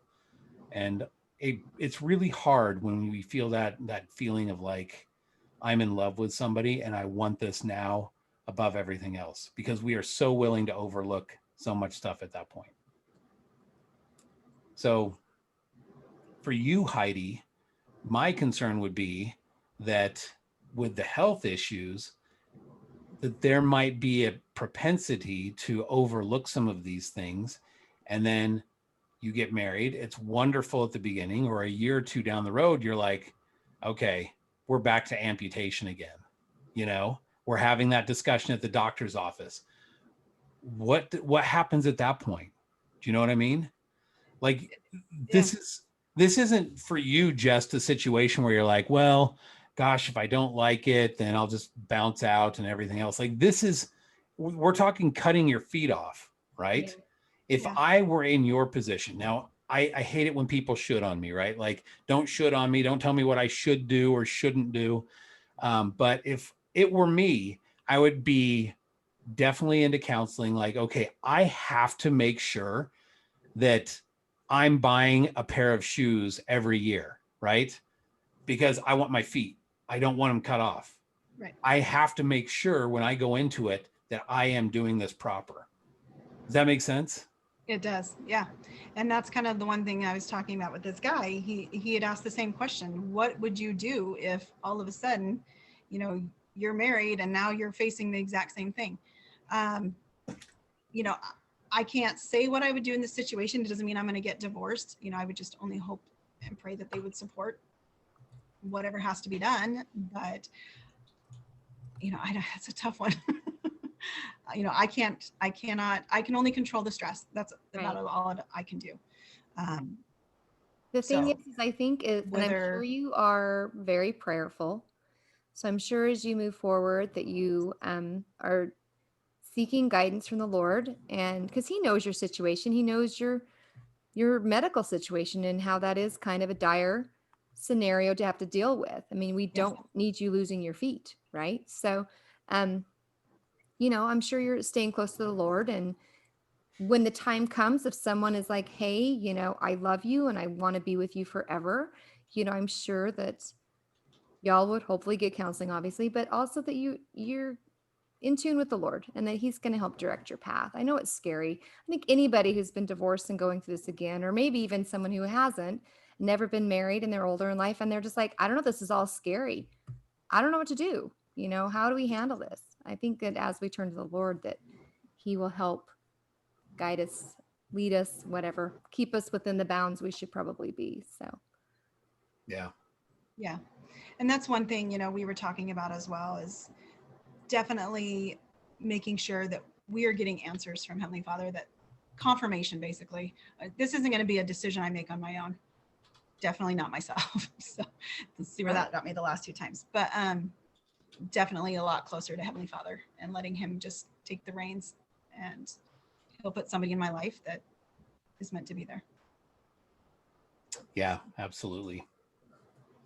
So Heidi, what we would like to do, there's a lot of people in the audience that this is a topic that, well, first of all, you got a lot of fans in the audience, but we definitely have a lot of people who have things to add and say and questions about this topic, and just how to move forward again in a marriage, feeling those feelings of self-worth, but doing it properly, right? So that we don't run into those situations where it's just a repeat pattern in our life, where we're going back to those things we know. Like, you know, in your situation, you grew up knowing being treated like a second-class citizen, being abused. So you can see that pattern, and they'll talk to you about this all day long in counseling, right? Like, you see that pattern that you keep going to. The danger for you at this point is going back to that and losing your feet, right? So hopefully it doesn't get to the point where you're losing your hands too, and then there's like no hands and feet. So I mean, no, you're too, that'd be horrible. Yeah. You don't want to get like in some situation where it's just like they're taking off pieces of you to try and, like, you know, stave it off and keep you healthy. So what we'd like to do is just open it up to the audience a little bit, ask you to raise your hand if you have a question or a comment for any of us here, either Heidi or myself or Terry or Celeste or all 4 of us. And this is the part where it's kind of open to not everybody turning on your camera, but we will ask you, we'll call on you one at a time, depending on who raises their hand first, and then just kind of ask you to ask your question in an orderly fashion. So, and if you are in a spot where you're laying in bed listening to this because you're back east or whatever, you certainly don't have to turn on your camera. You can just come on with the audio portion, because we get it. Not everybody's like camera ready at this moment in time. So, And if you have a hard time raising your hand, just text or message us. We can do it that way. And then, yeah, so just, yep. Yeah, perfect. So fantastic. So Heidi, the question that I have really is, going to counseling. I mean, I feel like we're pushing you in this direction, right? Like, obviously, again, I'm a big fan of saying, like, don't should on me, right? Like, you should do this, you should do that. You do what you do. But especially for me, I feel like it's absolutely critical for doing this. Do you feel like that is something that could benefit you this time around? I think so. And it's kind of like when Celeste said the cognitive thinking, and, retraining my brain not to take all of the stress and handle it one way, to work it out a different way so it doesn't affect my AS. I'm open to looking into that for sure. Yeah, it's a huge benefit, because we don't realize a lot of times the messages we're given ourselves. Like, information comes in and we kind of tell ourselves how we want to view it. So we can kind of train ourselves to view it differently. It's really amazing. So, okay, so we've got a couple of people that would have their hands up. So let's start with Melissa. You can come on first, Melissa. Bear with Terry for a moment. She's having some internet connection problems, so she will be back with us shortly. Oh, yeah. Okay, so Melissa, you are up first. Are you there? Hello, Melissa. Are you there? Let's see. Okay, maybe we will go to JJ while we're waiting on Melissa. Oh, here I am. There she is. There she is. There we go. Sorry. That's okay. I hate my computer. I just want to tell Heidi that cognitive behavioral therapy has saved my life. It truly, my triggers were all about my father. I married a cokehead and met and married him in 6 months and left him within 6.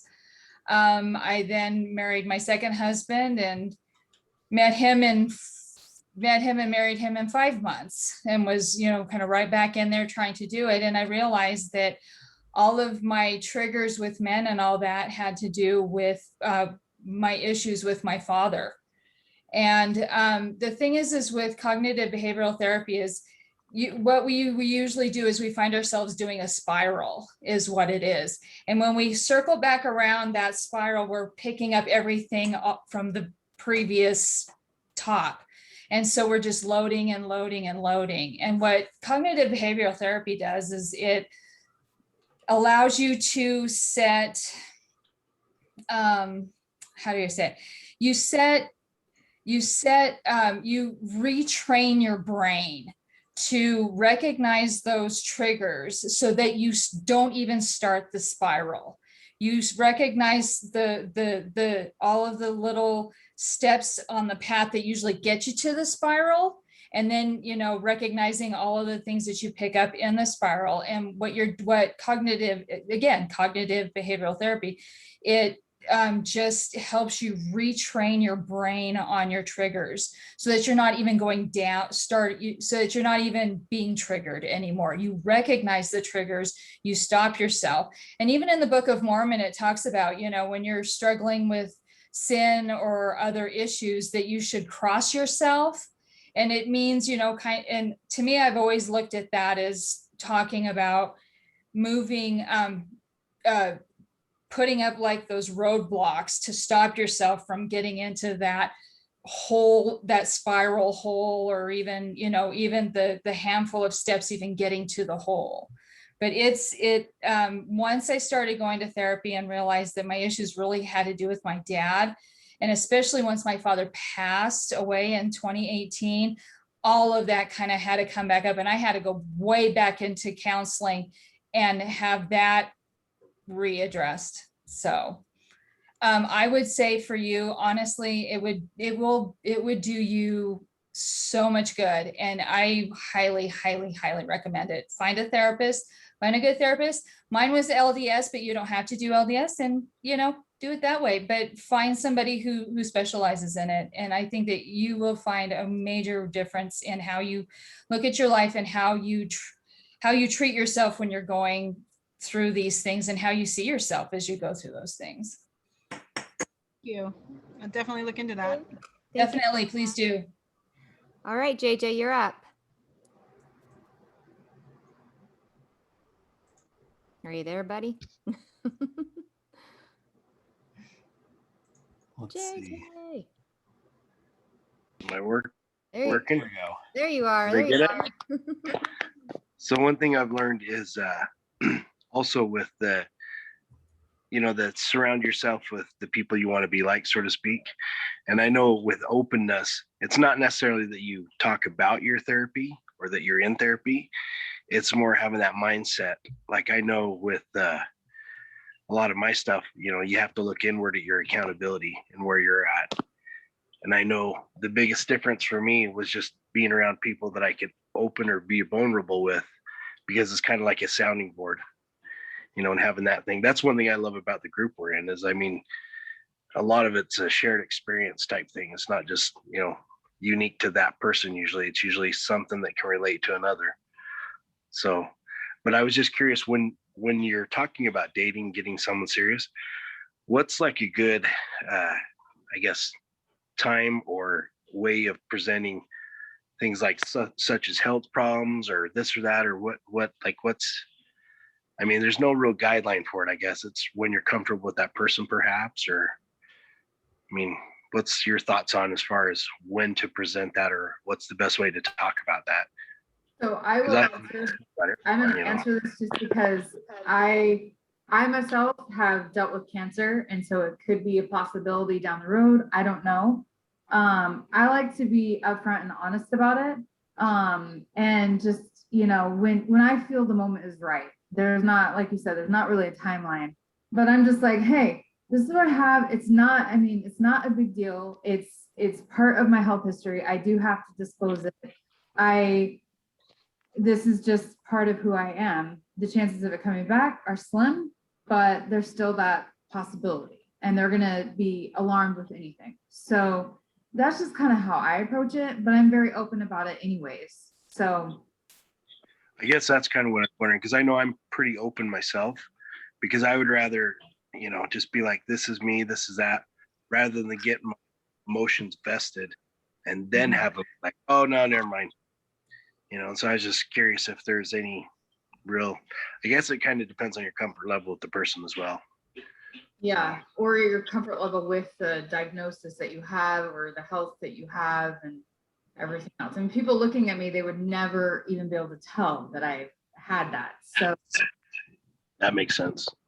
I guess it's how much it's affecting your life at that moment or would affect it in the future. yeah. Okay, thank you. All right, So, thank you, Heidi. JJ. Appreciate Yeah. that. Thank you, JJ. Yeah, thanks, JJ. Heidi, I feel like we're maybe pushing a little too hard on the therapy thing here. So, You're okay. you're not. I am open to it, Okay. So yeah, don't even feel bad about that. So that's something I want to look into just for my own self. So. Yeah. Well, I think in your situation, you've got so much to lose with your feet and the whole thing that, gosh, if it were me, I would be considering not getting married into the millennium. I think if it were me. So, well, I kind of consider that anyways, but, yeah, that's a tough one. I just think, it's all based on stress. And if I can keep that under control, whether, that be through therapy or whatever it may be, it can harbor. It won't do anything to me. I can be stable and just fine. So, JJ did kind of bring up a interesting point. At what point in your discussion with guys that are reaching out to you, when do you think that you start bringing up like, hey, okay, I just want to tell you a little bit about me physically, right? Like, I've had these issues with my ex and it caused stress, and then it led to a snowball effect of health issues and so forth and so on. Like, when do you have that discussion with them? It's usually several conversations into it before I talk about that, just only because I don't, not everybody, I mean, now my whole health history is out there, but, you know, before the podcast though, you know, not everybody needed to know that. I want them to see me for who they see right now. And, but I don't let my health history affect myself, or I try not to anyway. I just try and be as happy as I can, and people see that I'm happy all the time. I'm smiling usually all the time, even in bad situations. But that's my strength. That's what gets me through. Yeah. So I'll divulge my health history because I think that's just the honest thing to do. I don't want to get into a relationship and then, you know, they find out, oh, hey, what are all these scars? And, you know. So then, having been through everything you've been through, and kind of overcoming those feelings of, you know, being abused and all the things that go with your situation growing up of abandonment, kind of, I wouldn't say abandonment, but maybe like outcast a little bit from your adoptive family. What are your red flags then when you are talking to guys and something comes up? Red flags I watch for are, one, I can tell when they're not honest with me. Behavior issues, you know, if down the road, a couple months into a relationship, you know, and I start to see the way they behave in certain conversations or just in life in general, if, you know, if we're out somewhere and I see them get angry at, you know, whatever it may be, and they just can't handle that, you know, that's a red flag. If we can't talk about something without them being irate, that's a huge red flag because that's a trigger from my second marriage. When you say talk about something, like what kind of things are you talking about? I mean, obviously you're not talking about like the cool show you just watched on Netflix last night, right? No, but just in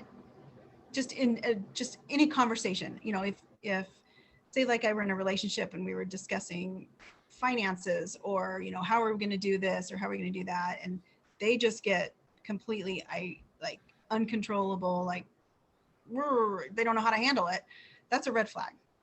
If we're just having an open discussion and I'm not yelling, but they can't control that anger, that's a red flag. Okay. That's exactly what happened in my last marriage. So do you, when they get upset, I mean, obviously there's a trigger of some sort. Are you calling them out on their ex or something like that? Did they just start flying off the handle or? So like with my second marriage, and that would happen. Me, in order to deal with it, I would literally walk out of the room. I don't do drama. I do not like it whatsoever. And so I remove myself from the situation, because if I don't, it's going to stress me out, and I just don't want that. So I would try and talk it out constantly. I was like, just stop talking, stop screaming. You know, just, I'm right here and you don't have to raise your voice. That was what happened all the time. And so it would frustrate me because he couldn't control it. And so at that point, I just walk away. So let me ask you another question then. And this is maybe a little personal, but do you think that there is a portion of you that has self-esteem issues that allows yourself to tolerate that? I mean, a lot of people would be like, I don't get treated that way, I walk away. But clearly you stuck around, right? Like you're like, all right, well, they're yelling at me, I guess we'll get married. You know, like there's something here that's kind of like allowing you to move forward in that situation. Does that make sense? It does. And I think the whole methodical thinking that I have is I didn't love myself. And so this is me saying, this is my punishment. This is what I'm going to have to deal with because of the choices I made. And I have to find a way to cope with that. but at the same time, I have to survive through that. And so I just learned to take it, and no matter what it was doing to my body, and then figure out a way to move on and keep it inside. But doesn't this love, finding love for yourself when you felt unloved before, like, don't you think grasping onto that knowledge and recognizing your true worth, despite feeling unloved for so long, don't you think that that will propel you to not accept situations like that? Because I kind of felt that way. I mean, I've never really had a male figure in my life that's ever been invested in my life, ever. Yeah. And so I felt unloved when it comes to male, just men. And so I think me coming to understand my worth and that I am lovable and that I deserve to be loved will make it to where my next choice will hopefully not reflect my past life, if that makes sense. It does. Growing up, not really having the male figure, I wasn't really close to my dad. I'm more close actually to my biological dad now that I met him, and he lives just up the highway from me. I have that sense of love now as a child, to have a dad who loves their child. But I think that just growing up, I just didn't feel like I was capable of that. And it wasn't until I got divorced my second time and I met all of you guys that it has completely changed the way I look at how I love myself, and what, friendship type love and my worth has really made me feel for myself. So getting myself new friends and interacting with a different network it's just blown my mind. That is awesome. I'm glad we could be a part of that. Thanks, you guys. Yeah. That's awesome. You're going to get me all teary-eyed. I told you, I put waterproof mascara on. Wow. Thank you. That is one thing we see quite a bit in the groups, though. And Terry can attest to this as, someone who runs a large group, that you see a lot of people who come in, they simply say, well, I've married the same person, essentially, same problem person, more than once. And you know what? Everything's great. And I'm going to go back out there and get married. And it's kind of like, well, wait a second. You're the one also making those choices. Do you know what I mean? You chose that person, even though they might have been a total bad person to marry, you still had some responsibility in that choice, right? Nobody drug you to the altar and said, all right, Heidi, say I do or else. So I know for myself, for example, I'm okay, I got to hit the brakes here and find out what is wrong with my picker, right? My picker was broken because I keep going through the same patterns and finding the same person. Why is that? What is wrong with me that makes me gravitate towards that person? And in a situation like you're describing, here's what I see, Heidi. You were in a home growing up that was abusive towards you.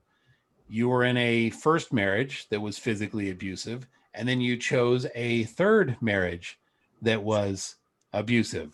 You see the pattern pretty clearly. So fourth time, I guess, fourth relationship, the first one being third marriage, but when we're talking about abusive relationship situations, fourth family type setting, I guess, what are you going to do differently? How is your self-esteem and your self-worth different to a point where you're you know what? I am better than this.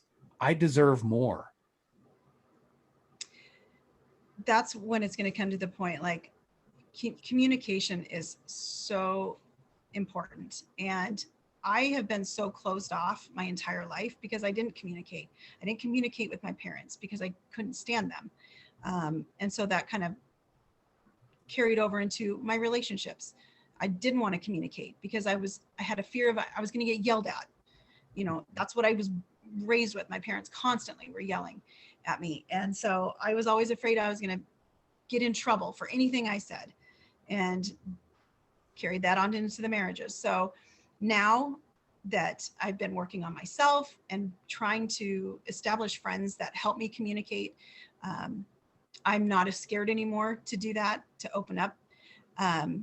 And so the next relationship is going to be complete openness. I want to know everything. There's going to be no secrets, you know, only because I'm much more open now. You know, I just, and I kind of opened up my patriarchal blessing the other day and in preparation for this. And I was like, I haven't read that in a while.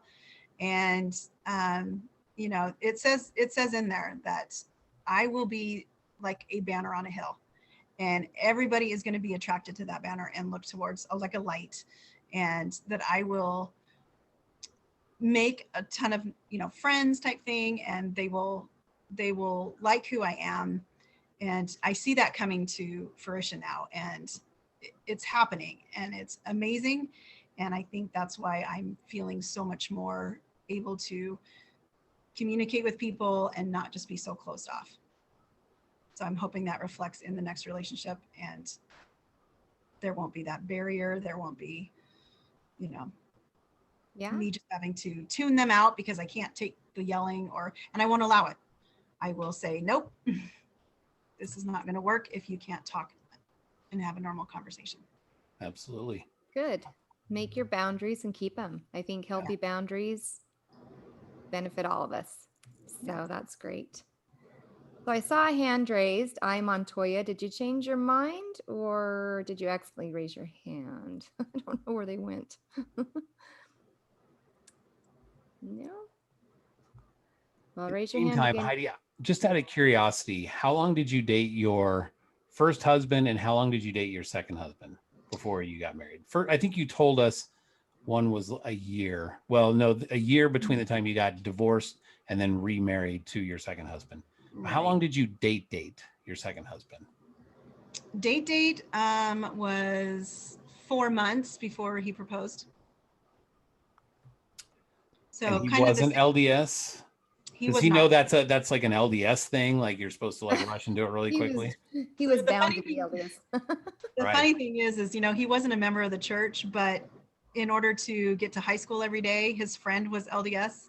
So he completed 4 years of seminary just so he could get a ride to school, even though he wasn't a member.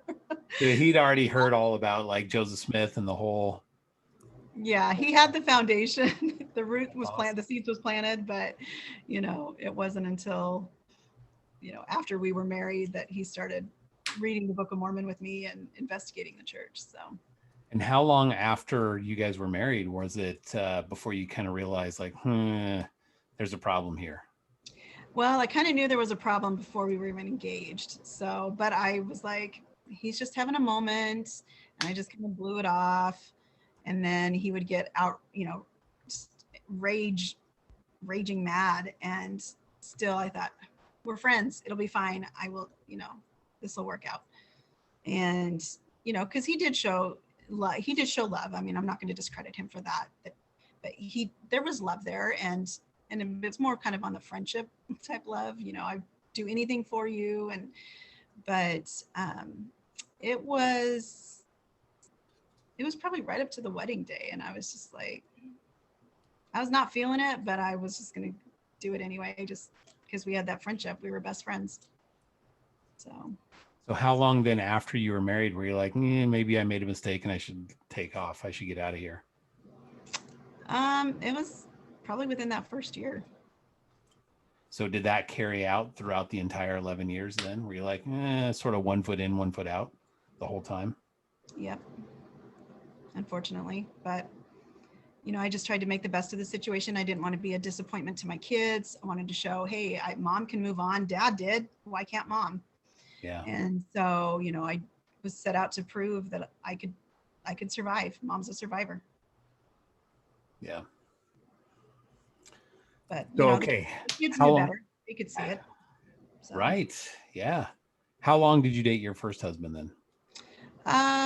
Let's see. So I had just met him right as I got up to Rick's college, and it was in the first 2 months I was there that we went on our first date. It was just kind of out of was supposed to be a group date and everybody canceled except for us. So we're like, okay, well, let's just go. We went to Yellowstone and started from there. So it was 3 months before he proposed. Okay. But then we finished out school, and then I came back to Vegas from April to June, and then he went to Oregon. So we didn't see each other for 2 months before the wedding. So all kind of fairly quickly, kind of whirlwind sort of things. Mm-hmm. Okay. Yeah. With my first husband, it was, he was kind of like my scapegoat. If I got married, I wouldn't have to go home and live with my parents. So. Gotcha. No, that makes sense. So then this time around, have you thought like, all right, I'm going to do it a little differently. I'm going to at least take 6 months, I don't know, a year-ish, whatever that looks like for you? I mean, I don't know. What kind of boundaries have you set this time around, I guess? Definitely it's me time. I mean, I'm not opposed to talking to guys. I'm not opposed to going out on, get-togethers or whatever. Mhm. I'm definitely not a super serious relationship. If a guy wants to date me multiple times, fine. But I need to heal. I see my body doing it. I'm like, this is amazing. So that was my first priority, is to make sure that my body's going to be okay. And then make sure that my heart is going to be okay. And I definitely not rushing into it. Like, this is the longest I've waited to even get into a relationship since my last divorces. So, but yeah, it's me time. And so when I'm ready to say, okay, I'll get serious with somebody when I find that person, but it's going to be a slow process. Nope, totally get it. Okay, we had a hand up. Looks like it was Ty, I believe. So let's see. Ty, are you still there? Ty Lakey? So the story with Ty is him and I are the single adult reps in my ward. Ah, so there is a connection here. There is a connection there. Okay. All right. Well, I'm not sure if he's still there. Here, I'm still here. Oh, there he goes. Okay. I just think it's hard for everybody to find the right person.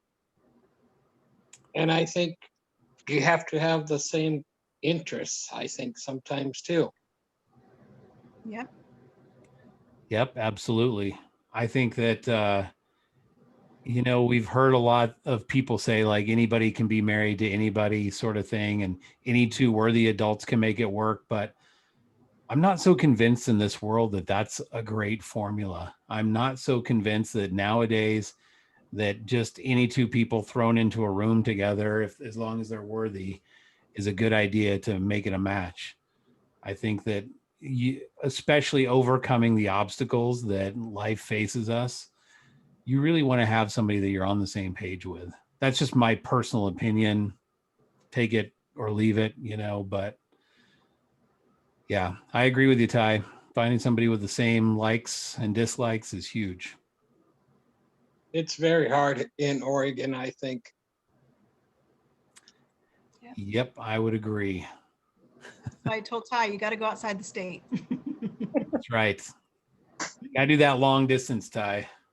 That's where they're at. I know, I need to figure that out more. Yeah. Yep. All right. Well, thank you, Ty. Heidi, you did a good job tonight. Thank you. You're welcome. Thank you. Okay. We've also got Joshua. Oh, now hands are popping up. So let's see. Josh, are you on? Yeah, I'm on. Okay. So I just want to tell Heidi she's doing a wonderful job. She's a great friend, and maybe she can tell us a little more about what she's done for herself lately to make herself feel or get that self-care. Well, kind of started with you there, Josh. You encouraged me to, to overlook some of my flaws that I criticize myself on, and, just work on myself, and kind of been doing that the last couple of months, and, definitely put a smile on my face, and I've just so much happier. I don't even know,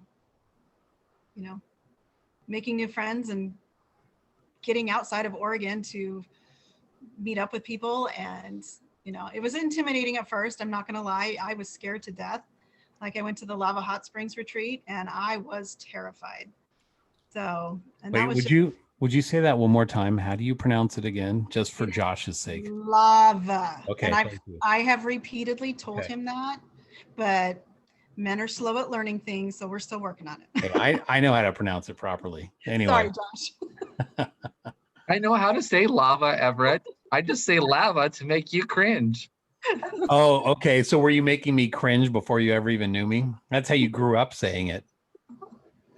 Yep.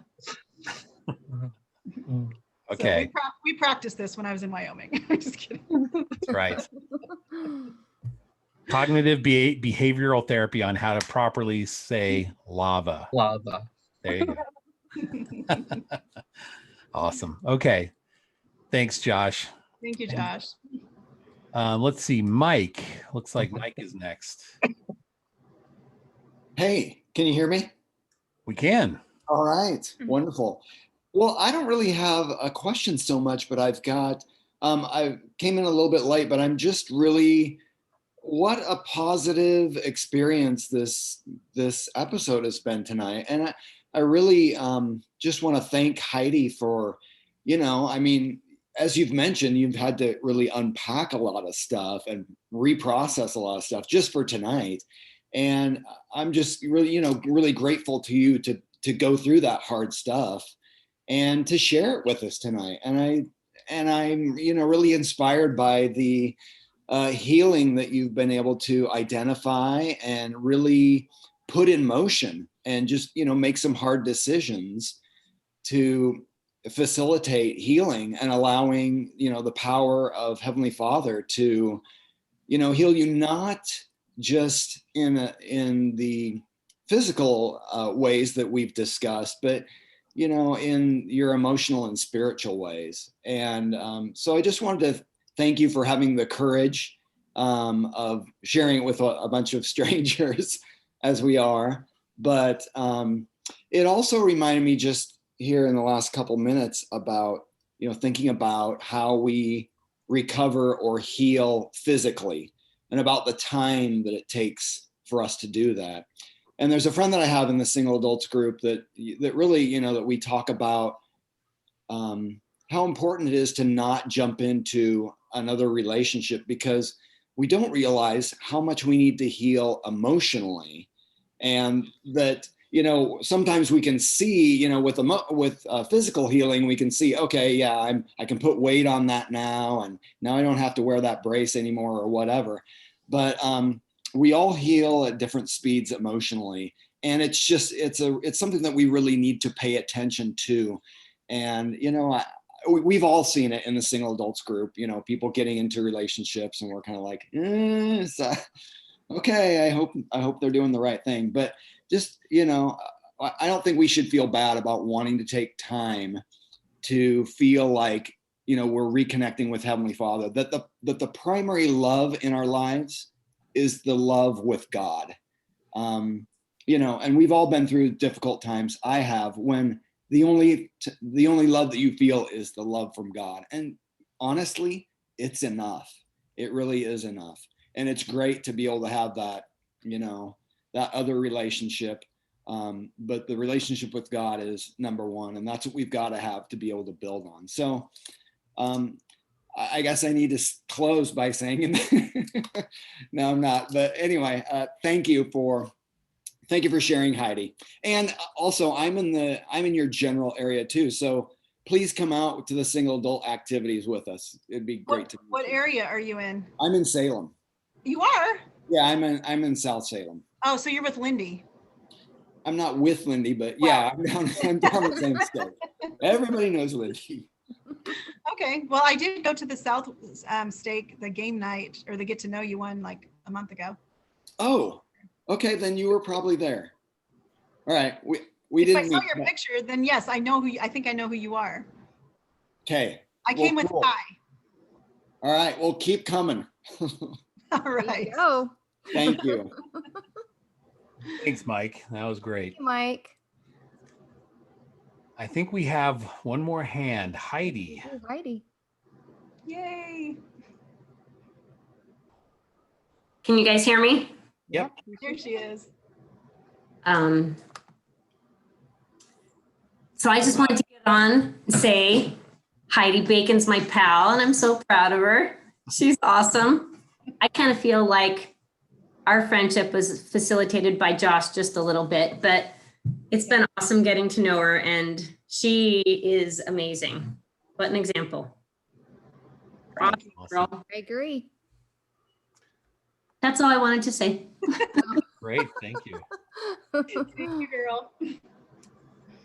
Well, Heidi, obviously you do have a lot of people on here who think you are absolutely awesome. And, from the first time you came onto the podcast and the after party, you've always been somebody that's been very positive and very fun to have on. And we really appreciate having you. You're a great person. I know you've been through a lot.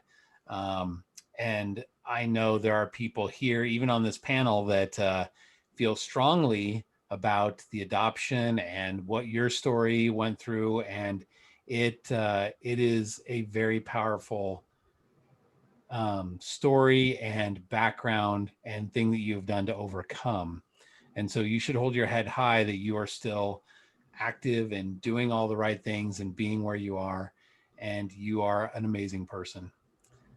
And I definitely hope you keep your feet. So, Oh, yes.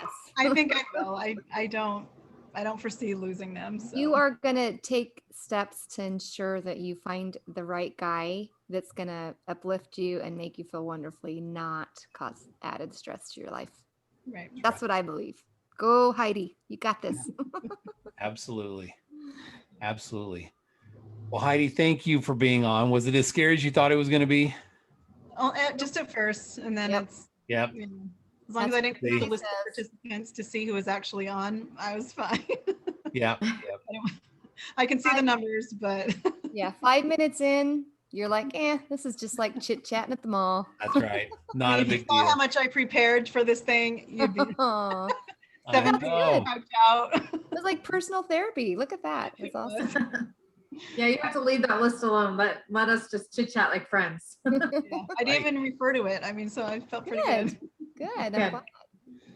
Heidi basically wrote her own autobiography just in preparation for this tonight. Just That is to- amazing. So That was therapy. That was my therapy. It's there you go. Yep. therapy. Awesome. Well, Heidi, again, we'd like to thank you for being on tonight. And as you know, this is the part of the show where we kind of open it up for the after party. But before we do that, I would just like to say again, thank you for everybody that was here for the first time. If you haven't done so already, please give us a like on Facebook, subscribe to our YouTube channel. We'd love to have you. We love your support, and we really appreciate having you on tonight.